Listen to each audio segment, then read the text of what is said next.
Chapter 6 by me.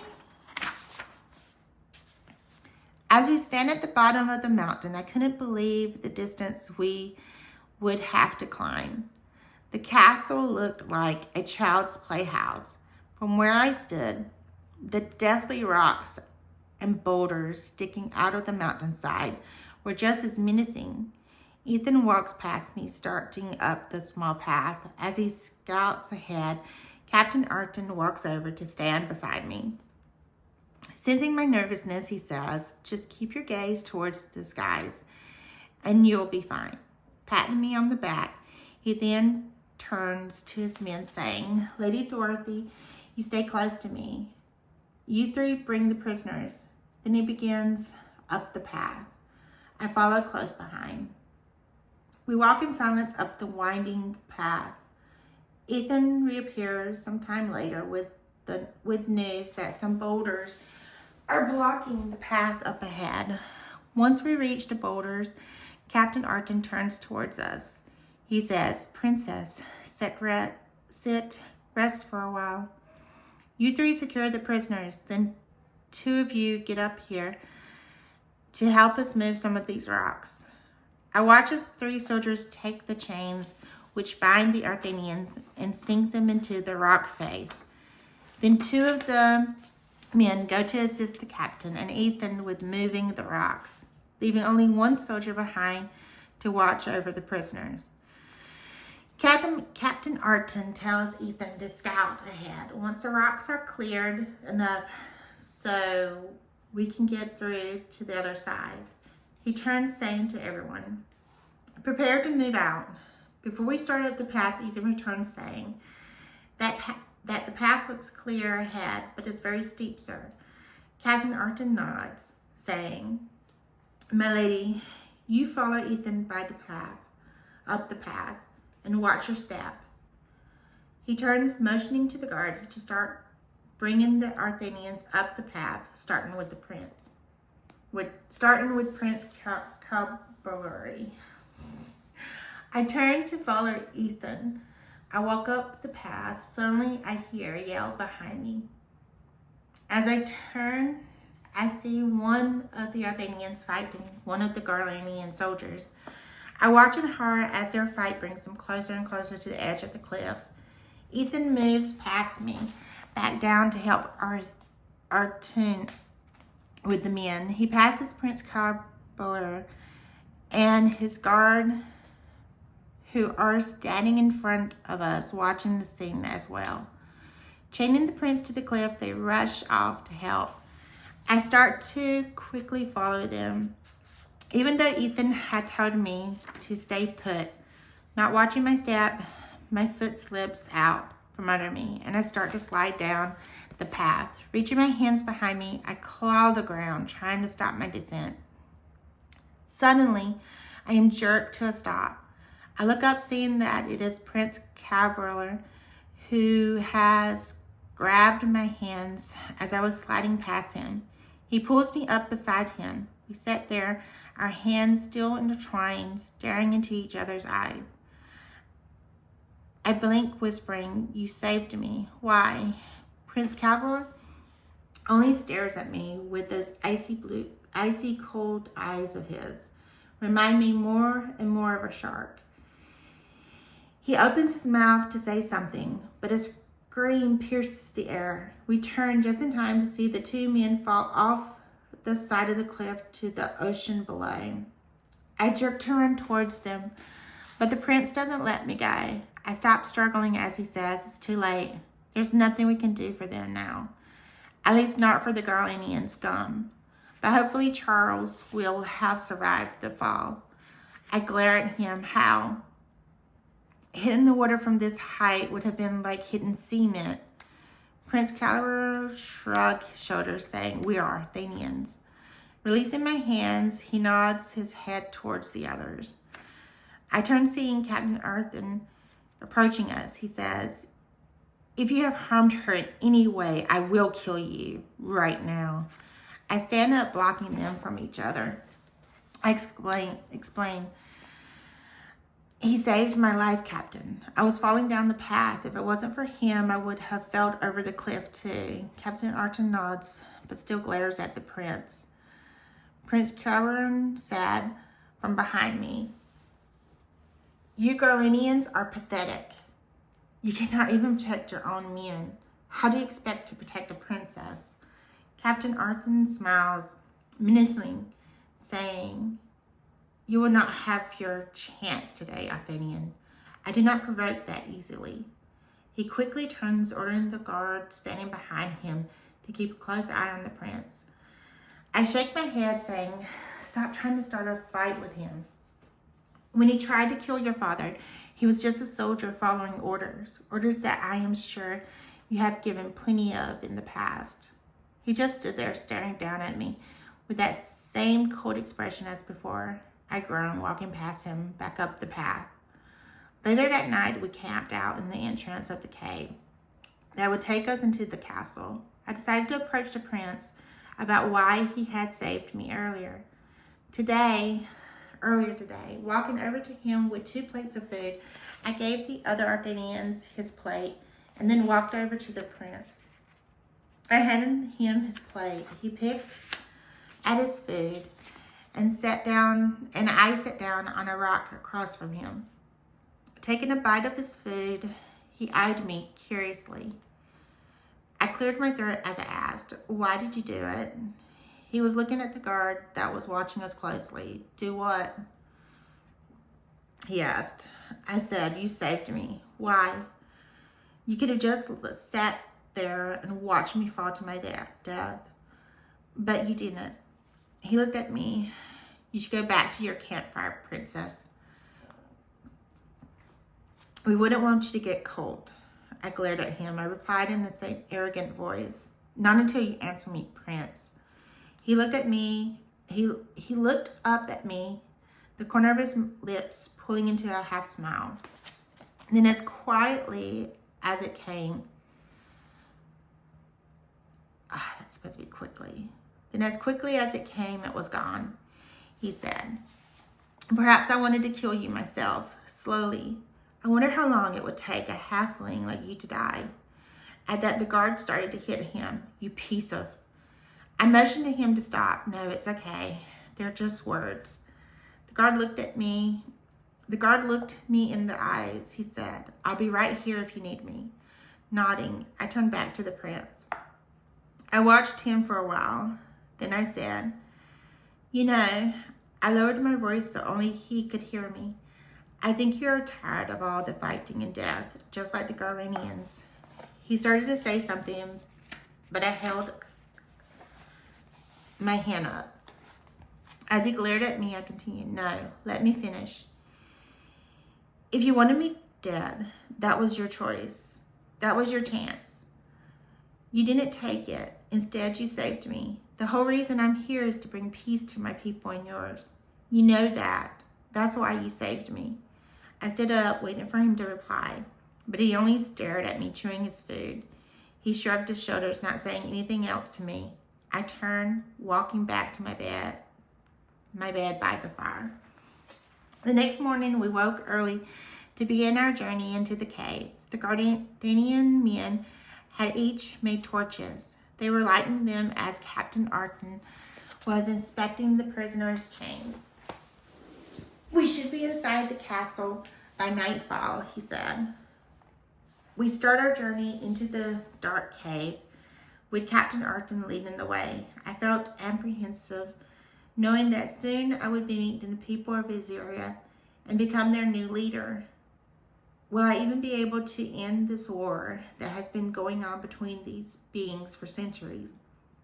Will I know the right words to say to them to bring peace to this world? I shake my head, trying to clear it. I can't start doubting myself now. I stare at Ethan's back, wondering how long we have been walking and how much further did we have to go. Without the sun shining on our backs, it was hard to keep track of time. "How much further is the city?" I asked Ethan. He looked back at me, saying, It would be only a few more hours before we reached the gate into the castle. Are you tired, my lady? I am sure the captain would stop. I interrupt him, saying, oh no, I'm fine.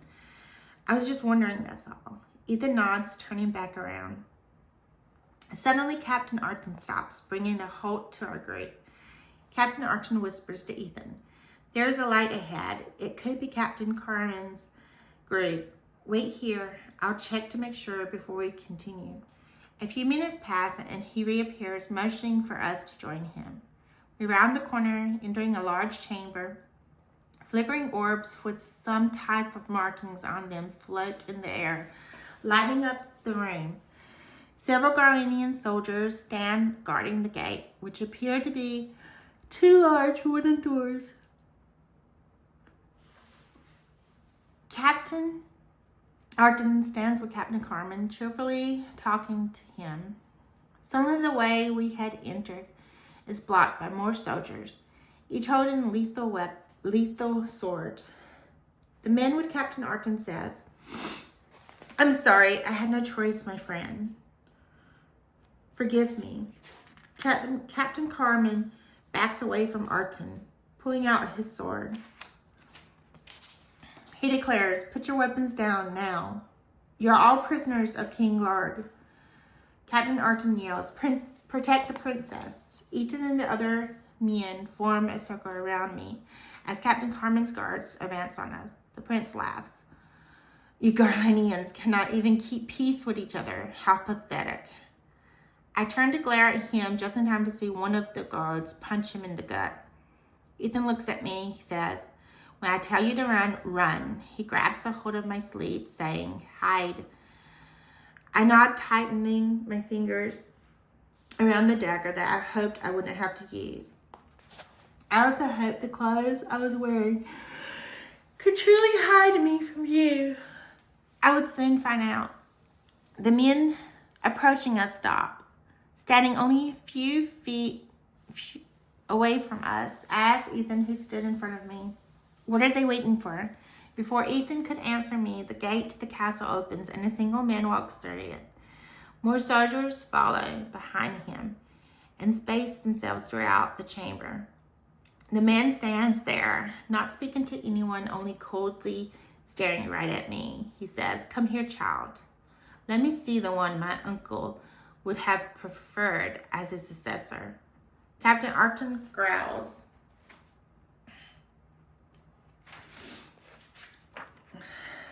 I think you can see her just fine from where you are, Larg. How is it you have my men following you? I said. I don't understand. You said there was no one else in the king's bloodline. I push past Ethan to stand beside Arton. I stare from Arton and the men who most likely wished me dead. Larg said, oh, there aren't, my dear. Or shall we say, there will not be once I have taken care of you. He smiles, continuing before Arton could speak. I am not a direct descendant of our late king. My mother was his stepsister. So you see, the king's blood does not tarnish mine. He looked back towards Arton, smiling. While you were gone, my old friend, I was able to, how shall I put it, persuade the elders to elect me as king. Besides, our people need a true Garlanian, not some halfling whelp. Captain Arton growls. I won't let you get away with this, you tiresome worm. Larg replies, smiling. I already have. King Larg waves his arm in the air as if he was shooing a fly as he says, kill all of them. He turns, walking back through the gate, the door slowly closing behind him. I was suddenly shoved back into the circle as the men began to fight for their lives and mine. Prince Caliber moves up beside Ethan along with the other Ardanians. They stand there ready to fight a battle that was not theirs to fight. Prince Caliber says to Ethan, there are too many of them. Untie us now, Ethan. Ethan growls, so you can stab us in our backs while we are fighting our new enemies? I think not. Prince Caliber pushes Ethan, saying, if Larg remains in rule, then both my people and yours will never have peace. Release us so we can fight with you. Or do you wish to see your princess's blood smearing the ground? I watch as Ethan grabs his knife and then grabs the banding of the prince and the other men. He frees them, saying, if they so much as make a false move towards us, kill them. The other Garlanian soldiers murmur their agreements.